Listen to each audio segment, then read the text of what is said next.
Diri sa Facebook mga pangga, daghan kay gaingon na wala kuno koy problema. Kay always kuno na ako na mga post sa akong pag-vlog bitaw sa akong mga video. Kay always daw kuno happy. Sa tinuod lang mga pangga, ang matag usa magud nato na ay problem pero dili lang ginapakita. Ako yung tipong tao na kapag may problema, ayaw ko talagang ipakita sa iba, i-share sa iba. Gusto akin-akin lang talaga dahil nga alam niyo naman mga pangga na iba talaga yung mga pag-uugali ng tao. So ganun, ayaw ko talaga ipakita. Pero kahit na ganun mga pangga, halatang halata ng iba. Marami din nag-message sa akin na, "Pangga, bakit ang ano mo, masaya ka sa Facebook, masaya ka sa yung pag-post, sa pag-vlog, pero bakit daw makikita talaga sa mata ko na marami talaga akong problema, tinatago ko lang." Actually yes mga pangga, marami akong problema ngayon.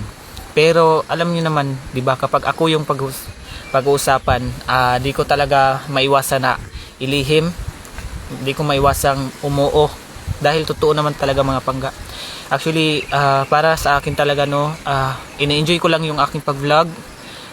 Di ko talaga yun refresher talaga kasi sa isang araw is isang text, isang long-term video man lang may magawa ako pero wala. Isang reels or isang text post, picture post.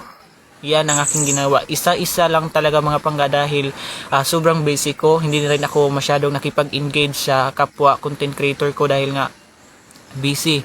Work naman dito sa bukid. So kailangan talaga na mag-work pa sa bahay dahil maraming mga kailangan pag-igib ng tubig, ganun. Sobrang dami kong ginagawa mga pangga dahil sa sobrang busy ko talaga. Paminsan-minsan lang ako makapag-engage kaya pasensya na po kayo mga pangga ha. Minsan din ako na makareply sa yung comment dahil alam niyo naman sobrang busy ko.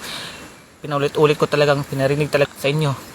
Sobrang busy ko talaga. Pero kahit na ganun mga pangga, love ko pa rin kayo dahil nga patuloy kayong sumusuporta sa akin. Sana'y mapanood niyo tong video ko dahil gusto ko rin na marinig nyo, makita nyo na talaga sa ang sitwasyon ko talaga. Kahit na may problema, pero always lang ako masaya mga pangga dahil po sa inyo.